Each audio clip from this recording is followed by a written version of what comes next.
Muy buen día, estimada oyente. Sea bienvenida nuevamente a su canal. Muchas gracias por su visita. El día de hoy deseo compartir con usted una reflexión sobre un engaño que prolifera en las mal llamadas iglesias del día de hoy. Se trata del falso evangelio de la prosperidad, el cual asegura que la prosperidad material, la buena vida y los milagros de las que goza una persona son la recompensa a su abundancia de fe. Ante esta situación, es mi deber denunciar esta falacia, puesto que no existe sustento bíblico que apoye tal afirmación. Es una doctrina de demonios. Efectivamente, estimada oyente, así como lo oye, el sufrimiento, la pobreza y la enfermedad forman parte de la vida del ser humano, y Dios lo permite con dos objetivos. El primero, de cara al convertido, para formar su carácter, para probar su fe y para luego premiarle en el reino. Y segundo, de cara al inconverso, para advertirle o llamar su atención sobre la fragilidad de la vida, para que se prepare para la muerte, busque su evangelio y goce de su reino en la eternidad por medio de la conversión. Busque usted misma en la Escritura y verá que en ninguna parte Dios promete riquezas ni una vida fácil al convertido. Al contrario, si usted escudriña y razona, verá que nada de eso es compatible con la verdadera iglesia. Fíjese en estos 3 ejemplos. Primero, en el libro de los Hechos, capítulo 9, versículos 36 y 37, vemos que la discípula Tabita murió a causa de una enfermedad, y que el apóstol Pedro la resucitó a pedido de los hermanos. Pedro resucitó a Tabita y no le reprochó ningún asunto luego de resucitarla. No vemos que Pedro le dijera que su muerte fuese consecuencia de su falta de fe o de pecado. Si así fuera, la Biblia lo precisaría. Segundo ejemplo, en Gálatas capítulo 4, versículo 13.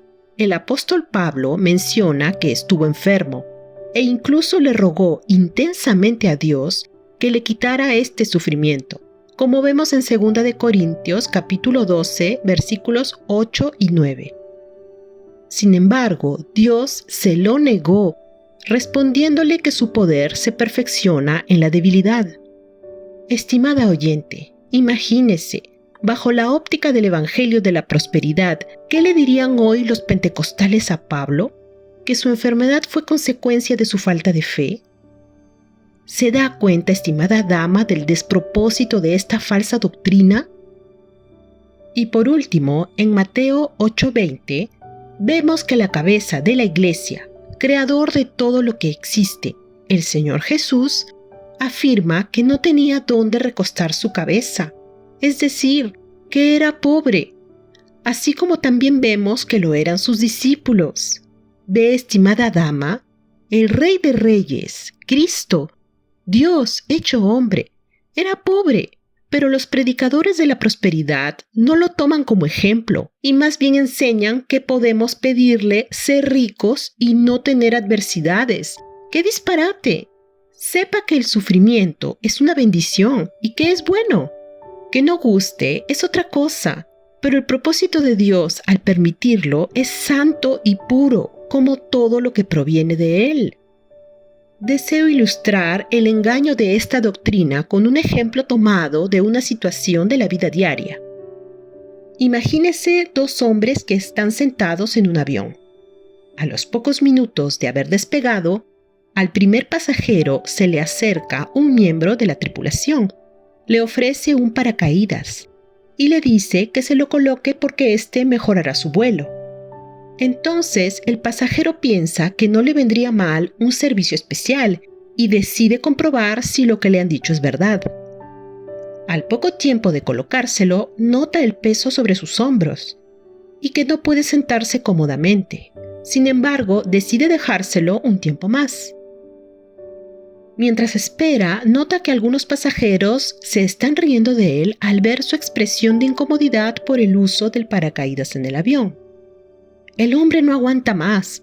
Se escurre en su asiento, se desabrocha el paracaídas, lo arroja al piso y decepcionado, llega a la conclusión de que le han dicho una mentira.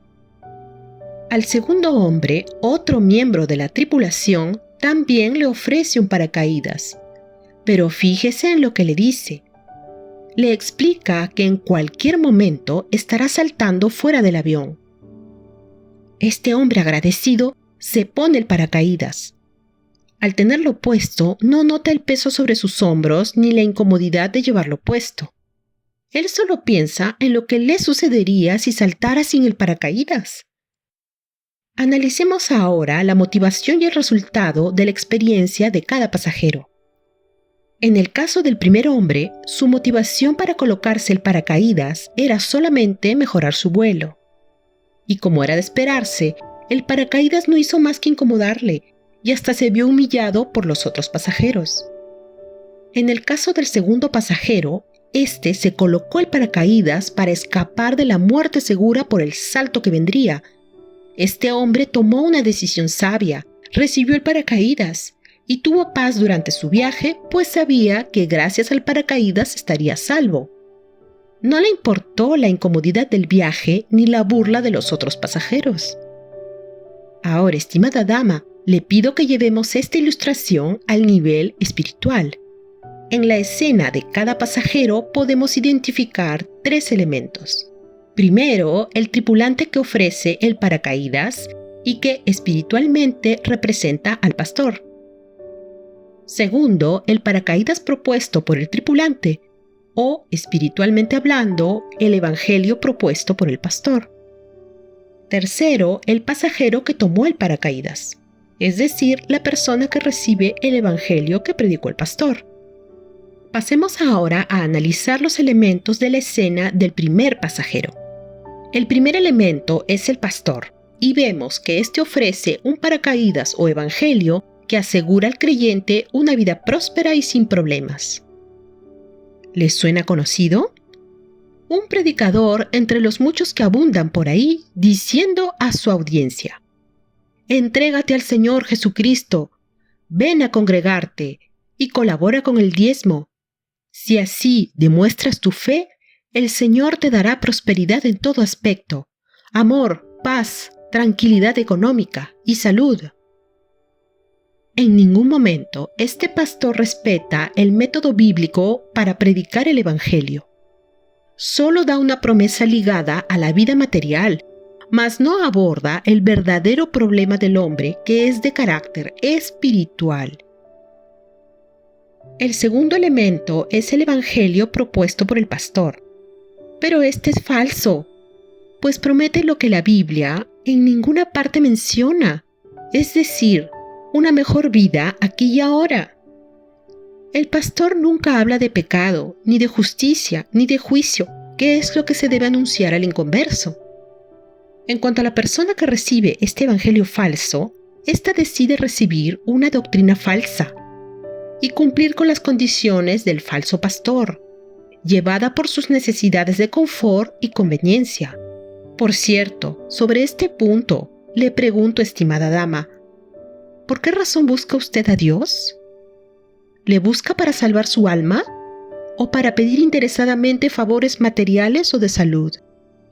Volviendo a nuestro ejemplo, la situación de la persona que recibió un evangelio para tener buena vida no mejorará, pues ha recibido un evangelio antibíblico. Esta seguirá teniendo las mismas preocupaciones aunque haga todo lo posible por demostrar su fe, mediante la religiosidad o diezmando, que es lo que representa la incomodidad de llevar puesto el paracaídas en pleno vuelo. La persona, al no ver los frutos materiales prometidos y ante la burla del mundo por practicar una religión que no da recompensa alguna, llegará a la conclusión de que todo aquello que el falso pastor le impuso es una carga difícil de sostener, y hasta pensará injustamente que los cristianos no cumplen lo que prometen. Esa es la terrible consecuencia de no filtrar la doctrina de los pastores y recibir ciegamente sus falsos evangelios. El Señor Jesús era pobre materialmente, mas la riqueza que él poseía y promovía era la riqueza espiritual. Él es el máximo ejemplo para todo pastor verdadero, lo que contrasta con un pastor lobo disfrazado de oveja que se enriquece gracias a la ignorancia de la gente. Esos falsos pastores recibirán su justa condena por difundir un evangelio falso. Pero lo más triste es que la justicia y la ira de Dios pesan sobre la cabeza de sus seguidores. Al recibir una falsa doctrina, estos se hicieron cómplices del falso pastor, lo que les acumula más condena en la eternidad. Si la paciencia de Dios se acaba, les quita la vida y se van directo a la cárcel eterna. Y así su póster estado llega a ser peor que el primero. Pasemos a analizar espiritualmente lo que aconteció con el segundo pasajero. El tripulante le ofreció el paracaídas, explicándole que en cualquier momento estaría saltando fuera del avión. El pasajero reflexionó y se puso el paracaídas. Al tenerlo puesto, no notó la incomodidad de llevarlo.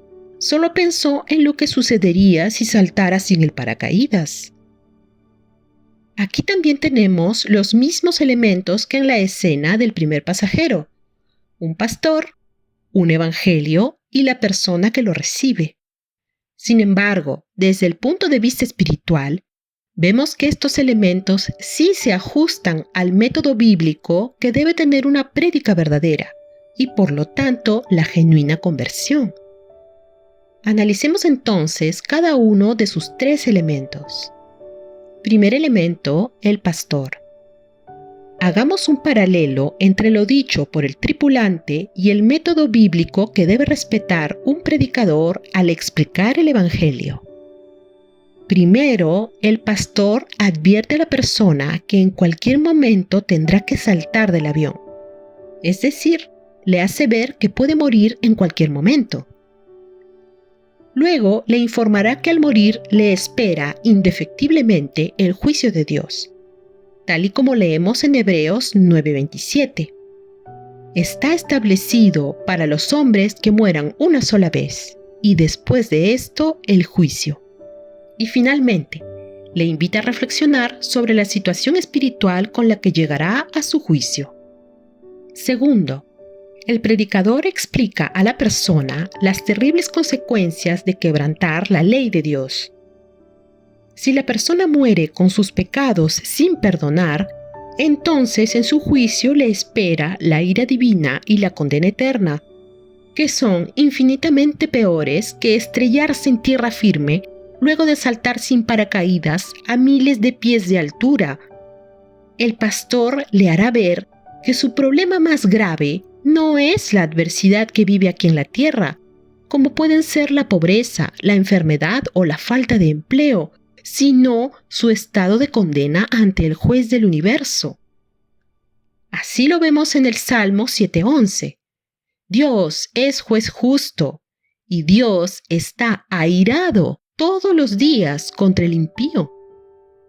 O en Romanos capítulo 2, versículos 5 y 6. Por tu dureza y por tu corazón no arrepentido, atesoras para ti mismo ira para el día de la ira y de la revelación del justo juicio de Dios, el cual pagará a cada uno conforme a sus obras. ¿Se da cuenta, estimada oyente? Estamos hablando de un juez, de justicia y de la condena eterna que le espera al pecador o delincuente al morir. Todos estos son términos jurídicos y por lo tanto una situación grave que debe solucionarse urgentemente. ¿Acaso usted descuidaría un asunto legal aquí en la tierra? ¿No sería mucho más grave descuidar un problema legal con Dios? Tercero, el pastor le hará ver al pecador que no hay manera de salvarse por sus propios medios y que por lo tanto necesita un Salvador. Es ese Salvador el único que puede ofrecerle un paracaídas espiritual o evangelio, nadie más. Así el pecador irá al Salvador y recibirá con gozo su evangelio, para escapar de la ira venidera y no para mejorar su vida aquí en la tierra. Analicemos ahora el segundo elemento, el Evangelio verdadero. El genuino Evangelio no promete prosperidad ni bendiciones aquí en la tierra. El poder del Evangelio es espiritual. Luego de la conversión, las pruebas que enfrenta el cristiano son un medio que utiliza el Señor para formar su carácter y no tienen nada que ver con una falta de fe. Para recibir el verdadero Evangelio jurídico, 100% bíblico, o el paracaídas que la librará de estrellarse contra la justicia e ira de Dios, usted debe obedecer los 2 mandatos que usted encontrará en el libro de Marcos, capítulo 1, versículo 15. Primer mandato: usted debe arrepentirse, es decir, usted debe reconocer de forma concreta ante Dios los pecados que ha cometido en el pasado y dejar de cometer los pecados del presente. Eso es lo que hizo el segundo pasajero cuando se vio perdido ante el salto inminente. Renunció a la comodidad de su viaje para salvar su vida. Segundo mandato: usted debe reconocer ante Dios que la justicia divina que usted merece recibir por causa de sus injusticias le cayó un día al Señor Jesús en la cruz, de manos de su Padre, el juez, y del Espíritu Santo. Luego, usted debe apropiarse o hacer suya esa justicia por medio de la fe, es decir, ponerse el paracaídas de su justicia. Finalmente, veamos el tercer y último elemento, la persona que recibe el verdadero Evangelio. ¿Se acuerda por qué el segundo pasajero tuvo gozo y paz en su corazón? Era simplemente porque sabía que el paracaídas que recibió le salvaría de una muerte segura. Espiritualmente hablando, el convertido tiene gozo y paz en el creer, como vemos en Romanos 15:13, porque sabe que la justicia de Cristo le librará de la justicia e ira divinas. El kit del asunto, apreciada dama, no es una vida mejor aquí en la tierra, sino la justicia. No importa qué tan feliz sea un pecador, o cuánto esté disfrutando de los placeres del pecado por un tiempo. Sin la justicia de Cristo, éste será destruido en el día de la ira. Por favor, que este no sea su caso. Lea en Proverbios 11:4. No aprovecharán las riquezas en el día de la ira, mas la justicia librará de muerte. Con este pensamiento, miremos más de cerca un incidente a bordo del mismo avión. Imaginemos una asistente de vuelo que lleva un carrito con café caliente. Al caminar por el pasillo, tropezó con el pie de alguien y derramó el café sobre nuestro segundo pasajero, o el verdadero convertido. ¿Cuál fue la reacción del pasajero cuando el líquido caliente le quemó la piel?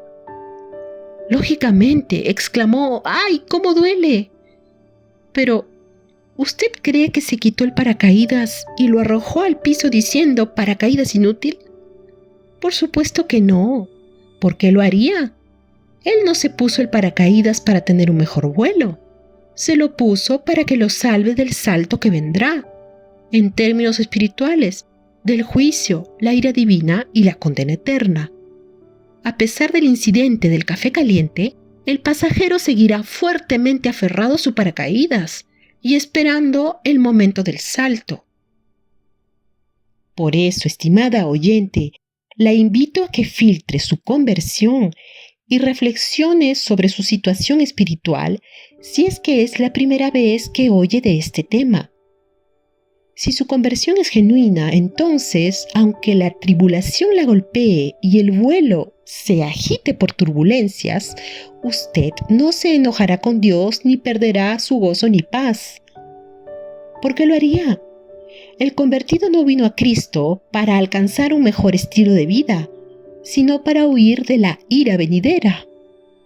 Al contrario, la tribulación lleva al verdadero creyente a estar más cerca del Salvador. Tristemente, hay multitudes que profesan ser cristianos y pierden su gozo y paz cuando el viaje se torna agitado. ¿Por qué? Porque recibieron un evangelio centrado en el hombre, en sí mismos. Vinieron sin arrepentimiento y sin fe, sin los cuales no se puede ser salvo. Este es el verdadero mensaje de salvación, que expone el evangelio con su enfoque jurídico y el verdadero método de conversión. Así que para terminar, le invito, apreciada dama, como siempre, que si aún no lo ha hecho, a que obedezca hoy mismo los 2 mandatos que el Señor Jesús manda a todos los hombres en Marcos 1:15 para su salvación. Para ello, le sugiero que en el secreto de su habitación cierre la puerta y allí, si su salud se lo permite, póngase de rodillas delante del Dios que usted ha ofendido toda su vida. Descálcese en señal de reverencia y allí obedezca sus 2 mandatos jurídicos y bíblicos. Solo entonces Dios la declarará jurídicamente inocente, totalmente perdonada, bíblicamente salva, libre de la cárcel eterna y le dará poder para vivir la verdadera vida cristiana. Y no se levante de esas rodillas sin antes darle gracias al Señor por haberle tenido paciencia al no quitarle la vida y por haberle mostrado este verdadero evangelio de la justicia de la cruz. Y hasta aquí llega mi mensaje por el día de hoy, estimada dama. Le agradezco por su tiempo y deseo sinceramente que asegure su salvación así como yo lo hice en su día. Yo sigo aferrada a mi paracaídas, el evangelio verdadero, aunque la tempestad sacuda mi avión y el mundo se burle de mí. El poder del evangelio me ha dado lo más importante en esta vida, pues me limpió mis pecados por medio de la justicia de Cristo y me reconcilió con el Trino Dios. Hoy espero con gozo el día que me toque saltar del avión, pues disfrutaré de su presencia en eternidad. Reciba un cordial saludo desde Francia.